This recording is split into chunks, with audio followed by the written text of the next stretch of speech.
वसल्लम बरेली के ताजदार टूटी हुई चटाई पर बैठकर इरशाद फरमाते हैं, वो सुए लाला जार फिरते हैं, वो सुए लाला जार फिरते हैं, तेरे दिन ए बहार फिरते हैं, जो तेरे दर से यार फिरते हैं, दर बदर यूं ही खार फिरते हैं, उस गली का गदा हूं मैं जिसमें मांगते ताजदार फिरते हैं। और हाय गाफिल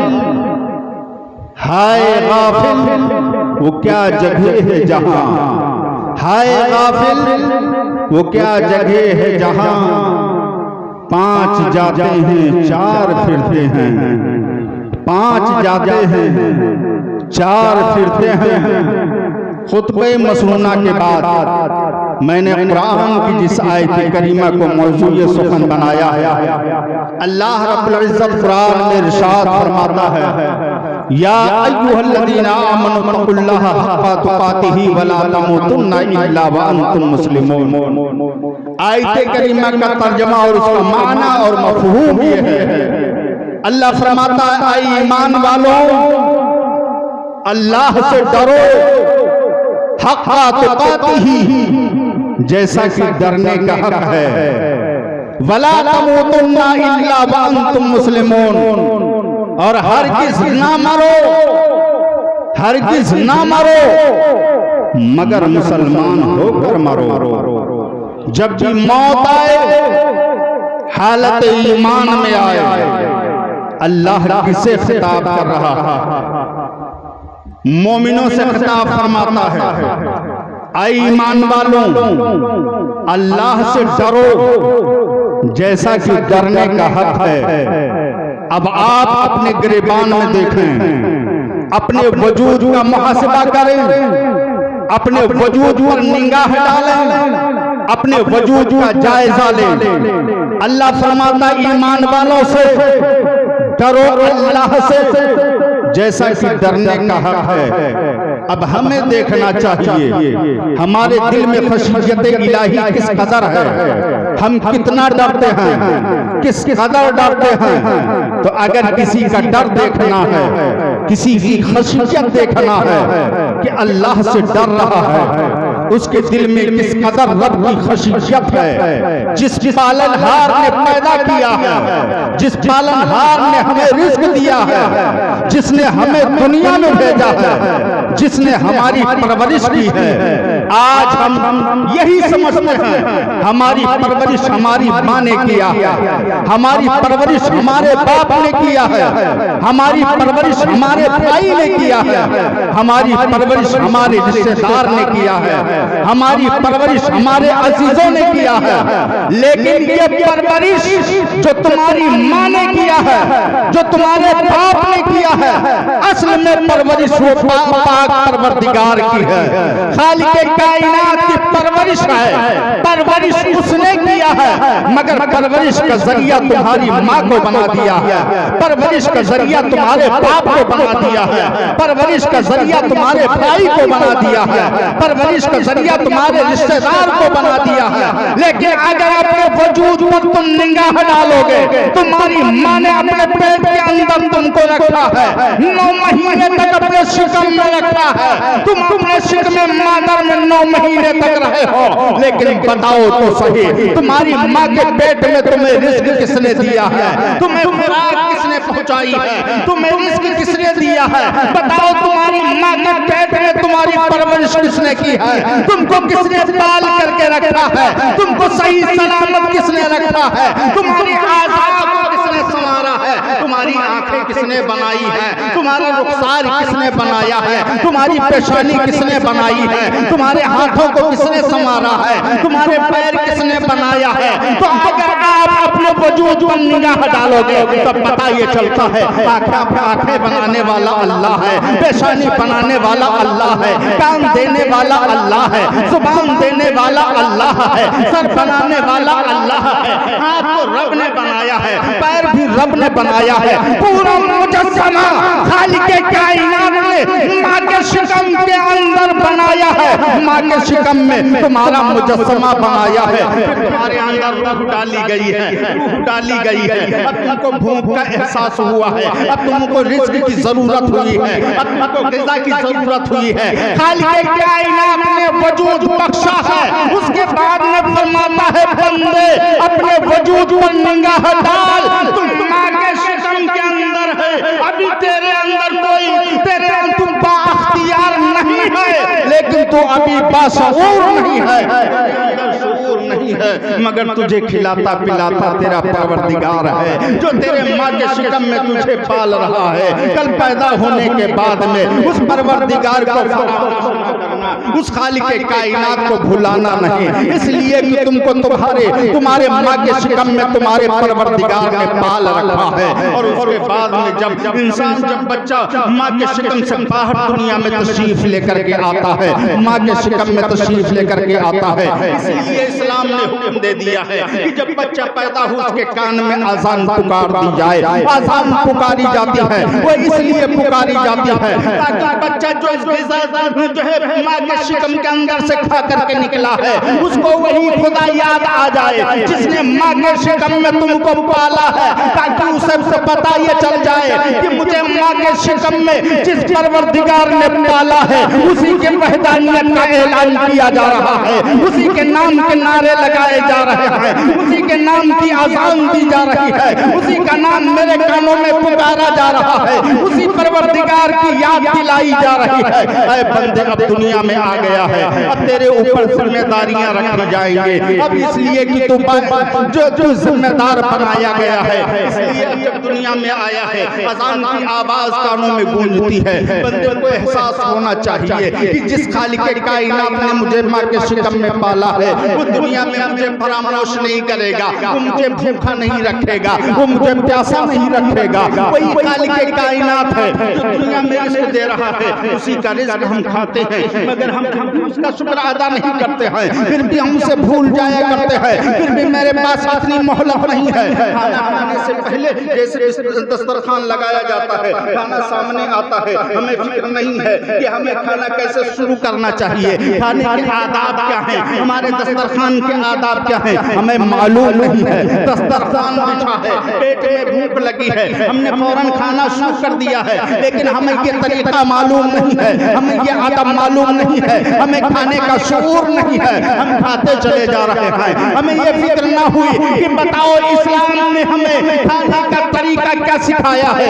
जब हम शुरू करें तो बिस्मिल्लाह पढ़ करके शुरू किया करें, और जब उसके बाद में खाने से फारिग हो जाया करें तो हम अल्लाह का शुक्र अदा किया करें। खालिक़े कायनात तूने खिलाया है, तूने पिलाया है, परवरदिगार हम तेरा शुक्र अदा कर रहे हैं, हम तेरा शुक्र अदा कर रहे हैं। बताओ हमारा आज का हक बनता है कि नहीं बनता है? दुनिया में हम जिंदा रहे, हम जिंदा रहे, हम कोई 10 साल की उम्र गुजार करके चला जाता है, कोई 20 साल की उम्र गुजार करके चला जाता है, मगर मेरे मिल्लत के जवानों बुजुर्गों तुम ना याद रखना।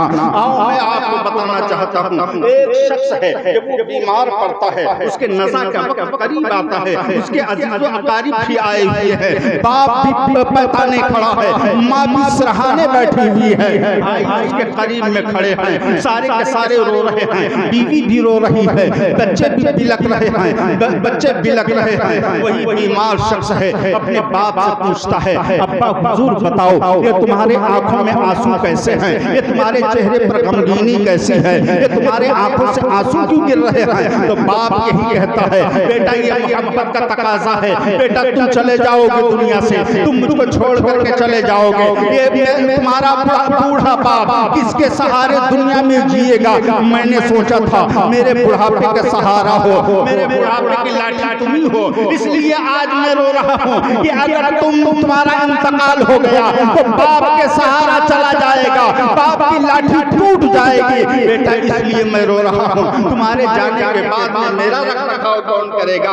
माँ से पूछा, अम्मी जान आपके रोने का सबब क्या है? तो माँ ने भी बिलखते हुए यही कहा, बेटा अगर तुम चले गए, तुम्हारा इंतकाल हो गया तो तुम्हारी ये बूढ़ी माँ किसके सहारे रहेगी? बताओ, जब माँ के आंखों का तारा चला जाएगा तो फिर माँ कैसे गुजारा करेगी? बेटा इसलिए मैं रो रही रही हो, बीवी से पूछता है, बीवी ये बताओ, ऐ मेरी शरीके हयात बताओ, ये तुम्हारे आंखों में आंसू कैसे हैं, ये तुम्हारे आंखों में आंसू कैसे हैं, चेहरे पर गमगीनी कैसी है? तो बीवी कहती है, तुम मेरे सर के ताज थे, अगर तुम चले जाओगे कल दुनिया मुझको बेवा कह करके पुकारेगी, कल लोग मुझको हिकारत की नजर से देखेंगे, इस यही फिक्र हो रही है, इसीलिए मैं रो रही हूँ। तो जानते हो बच्चों से पूछता है, बच्चों बताओ तुम्हारे आंखों में आंसू कैसे हैं, तुम क्यों गिरियावजारी कर रहे हो, आखिर तुम क्यों रो रहे हो, तुम्हारे रोने का सबब क्या है? बच्चे दामन थाम लेते हैं और कहते हैं, अब्बा हुजूर अगर तुम्हारा इंतकाल हो जाएगा दुनिया मुझको यतीम का नाम दे देगी, फला यतीम हो गया है, इसलिए यतीमी और बेकसी का मलाल होगा, इसलिए एहसास यतीमी की वजह से अब्बा हुजूर मैं रो रहा हूँ। और उसके बाद में अपने भाइयों से पूछता है, ये बताओ तुम क्यों रो रहे हो, तुम क्यों रो रहे हो? तो भाई कहते हैं, भाई अगर तुम चले गए हमारा बाजू कट जाएगा, हमारा सहारा चला जाएगा, तुम पर मैं फख्र किया करता था, अगर तुम चले गए तो हमारा बाजू कट जाएगा, इसलिए मैं रो रहा हूँ। तो जानते हो बीमार शख्स अफसोस करता है और अफसोस के आलम में खालिक कायनात की बारगाह में अर्ज करता है, खालिक कायनात अफसोस मैं जिन लोगों से मोहब्बतें दुनिया में करता रहा, मैं जिनको अपना समझता रहा, मैं जिनको अपना अजीज समझता रहा, जिन पर जिंदगी के लम्हात कुर्बान करता रहा, जिनके लिए मेहनत और मशक्कतें करता रहा, जिनके लिए खून को पसीना बना करके मैंने बहाया, आज दुनिया में सबको अपनी फिक्र पड़ी है। बाप हो तो अपनी फिक्र कर रहा है, माँ है तो उसको अपनी फिक्र है, बीवी है तो उसे अपनी फिक्र है, बच्चों को अपनी फिक्र है, भाइयों को अपनी फिक्र है, मगर किसी को ये फिक्र नहीं हो रही कि मरने के बाद कब्र में मेरे साथ क्या मामला होगा, इसकी किसी की फिक्र नहीं है। मरने के बाद मेरे हिसाब किताब का क्या मामला होगा, इसकी किसी को फिक्र नहीं है। मुनकर नकीर के सवाल का जवाब मैं कैसे दूंगा, मेरे ऊपर वो अंधेरी कोठरी में क्या गुजरेगी, इसकी किसी को फिक्र नहीं है। यही दुनिया का उसूल है। मेरे अजीजों, जिस दुनिया में हम रह रहे हैं, दुनिया हमारे आपके लिए फरेब है। दुनिया में रहते जरूर है, ये दूर से देखने में बड़ी खूबसूरत नजर आती है, लेकिन जब इसकी हकीकत को आप देखेंगे तो इसकी हकीकत कुछ भी नहीं है। रब की बारगाह में इसकी हकीकत कुछ भी नहीं है। अगर हकीकत है तो हमारे अच्छे अमाल की हकीकत है। इसलिए अच्छे अमल कर ले जाओ। अल्लाह के प्यारे रसूल सल्लल्लाहु अलैहि वसल्लम की ये शान है।